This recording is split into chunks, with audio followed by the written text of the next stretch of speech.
Canada may be set to lose another head office as a result of Newmont Mining's $10 billion bid for Vancouver-based Goldcorp. The deal comes just months after Barrick Gold Randgold deal cut the headcount at Barrick's Toronto headquarters. We've got with us Perrin Beatty, President and CEO of the Canadian Chamber of Commerce. Great to have you with us, Perrin. Great to be with you, Amanda. Thank you. So when the comments made by Barrick's CEO hit the press earlier this week, my reaction was, they're kind of preparing the ground by saying it doesn't really matter where your headquarters are in a global company. I guess I want to start by asking for your view on that. Does it matter that Canada has head offices in Canada, in Canadian cities? It matters greatly. Where you have your head office, you're engaged in the local community, you make decisions based on local factors. For example, companies tend to invest where they operate, where their head office is. And if they're looking at putting new R&D facilities or expanding other support facilities, they tend to do it where the head office is. In addition to that, when they're making charitable donations or getting engaged with universities or with social groups of one sort or another, they tend to do it where they are. One complaint that we heard also related to Barrick is that the residency requirements for directors can be restrictive and actually can shape corporate behavior. Does Canada have some laws and policies that actually inhibit the choice of businesses to locate here? Well, I think the most significant thing is the investment climate itself and whether or not it's attractive for people to move money into Canada and put their head office here. You needn't go back very far. If you go back a decade, Canada was the world's leader in terms of the mining sector. We were the capital of the world. In Toronto, what we've seen is that declining steadily since then. And some of the measures which have been taken by Ottawa, debates, for example, on legislation that would discriminate against Canadian companies that are headquartered in Canada and apply punitive measures against them, these tend to encourage companies to move their head offices elsewhere. Then there's the whole issue of the competitiveness of Canada. If you go back just 11 or so years ago to 2004, Canada was the 7th most attractive country in the world in which to do business in terms of ease of doing business, according to the World Bank. By last year, that had fallen to 18th place, and we were behind other countries like Australia, Singapore, New Zealand, and so on.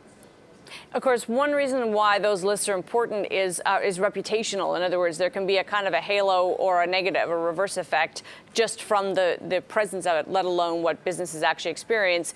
You probably saw, as I did, and might have been struck by TransCanada's decision to effectively drop the name Canada from its name, TC Energy, reflective of a North American footprint, perhaps. But is that also, do you think, because the name doesn't carry the same goodwill brand it used to? I think it's more because they're operating much more outside of Canada itself, but that in itself is a major concern. What we're seeing in the energy sector in particular is a drying up of investment and activity in Canada.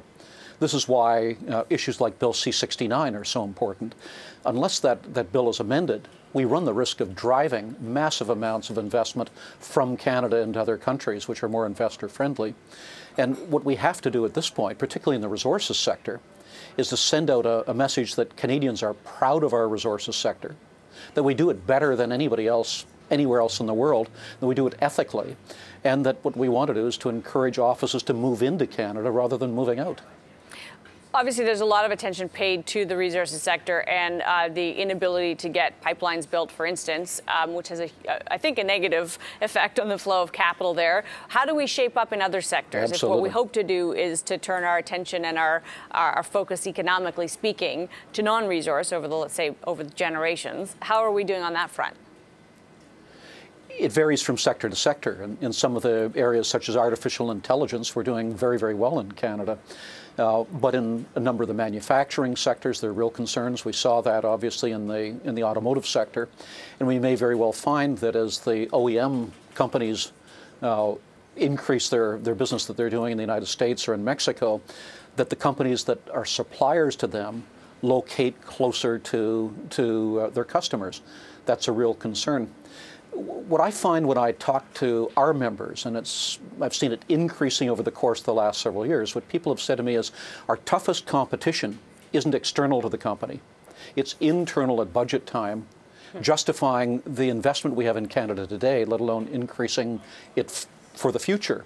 We need to change that by making this a much more attractive place to invest, by closing the competitiveness gap that we have, by particularly in the resources sector, sending a message that we're in this business to stay, we're proud of it, and that we want to see people to come here to invest and to grow in Canada. All right, and then what's top of your list of actual action for the governments to take? Bill C-69 needs revision, you've said. What else do we need to do to be a better place to do business? Well, let's look at resources for a minute. We need a resources policy in Canada, and you and I could write it on the back of a 3x5 index card.